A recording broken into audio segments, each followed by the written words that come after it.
Welcome to Thursday, February 2nd. Happy Groundhog Day. At the time of this recording, don't know whether or not Phil saw his shadow or not, but I can tell you with a high degree of confidence, there's at least 6 more weeks of winter around here. This Day Weather Podcast being brought to you by Cowboy State Daily and also being brought to you by WYDOT. When there's ice and snow, take it slow. Well, the key factors here to talk about is that the weather will be improving. Slowly but surely, we're going to be a little bit warmer.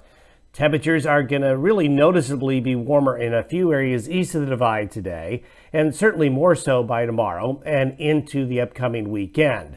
Snow-covered areas for you folks in the basins and valleys, it's still going to be a slow process. Also, there's a little less wind today. Boy, the wind has caused a lot of drifting snow. Just really hard to keep roads open in parts of Wyoming because of all the drifting of the snow, especially Interstate 25 and a lot of the north-south roadways really plagued by that blowing and drifting of the snow. Winds will die down a bit today, but there'll still be some problem areas with blowing snow, but not as much as the last 2 days. Then winds pick up again late Friday and the Saturday with a front. Snow chances are low through Sunday. We just really don't expect much in the way of any significant new snow between now and then. However, Sunday night into Monday, a Pacific cold front will come off the west coast. This will bring some mountain snow, some snow showers, a few on the plains. It's not a big storm system. It'll be the high country that gets a bit of snow, just a few snow showers on the plains. But that's the next chance for precipitation. Certainly looks stormier towards the middle of the month. We don't expect a lot of stormy weather next week. I think next week is going to be fairly benign. However, as we get towards the middle of the month, expect the weather to start to ramp up again as the Pacific showing signs of a lot of activity by then.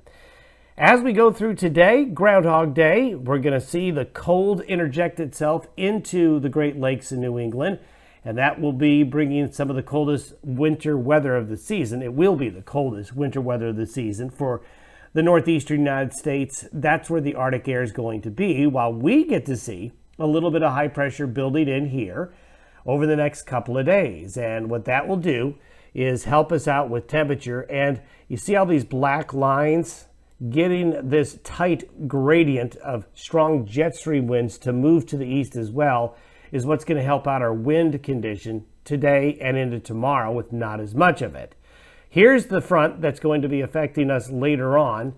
Actually, there's 2 of them out here in the Pacific that'll be moving through quickly. So here's a gap in the weather. Going to see some sunshine and improving conditions. Now this is for Friday night. That one west coast system kind of weakens, but scoots across Montana in a very strong zonal west to east flow. This is what will trigger the wind again late Friday into Saturday. So unfortunately, this is going to bring increasing wind again as we get into late Friday into the beginning of the weekend. So again, blowing snow will be a problem. However, the warmer temperatures that will be occurring today and into Friday and Saturday should compact, maybe settle and melt that snow down enough to have not as much blowing and drifting around, let's hope. But this is certainly going to be a warmer pattern. Temperatures today still going to be pretty cold relative to the 30-year averages. But look what happens as we head into tomorrow. So still pretty chilly out there today, but then tomorrow, that Chinook goes from the Canadian Rockies south into Montana and into the western high plains where you see the orange there. So we are going to see temperatures more noticeably warming up a bit more tomorrow. Notice where the deep snow cover is over Colorado into Kansas and Nebraska here. Well, temperatures are still going to be pretty cold. And look at the cold air trapped in the Uinta Basin here in northeastern Utah and west of the divide, still pretty chilly.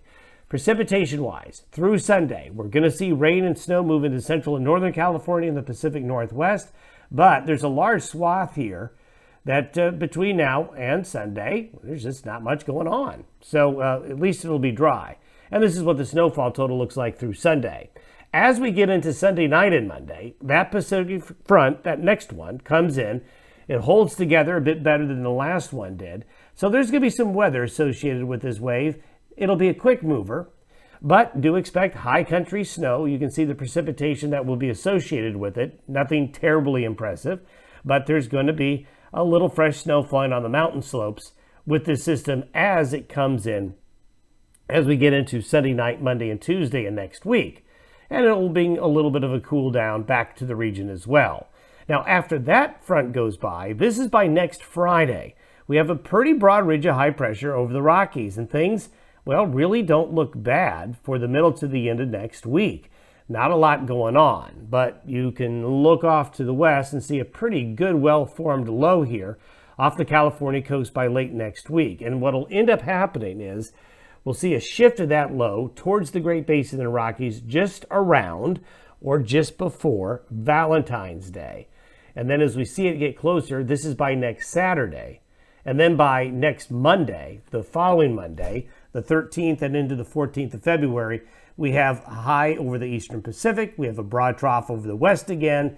And then this is that uptick towards more stormier weather that will be developing towards the end of the month. Have yourself a great Groundhog Day. We'll see what Phil says. Talk to you on Friday.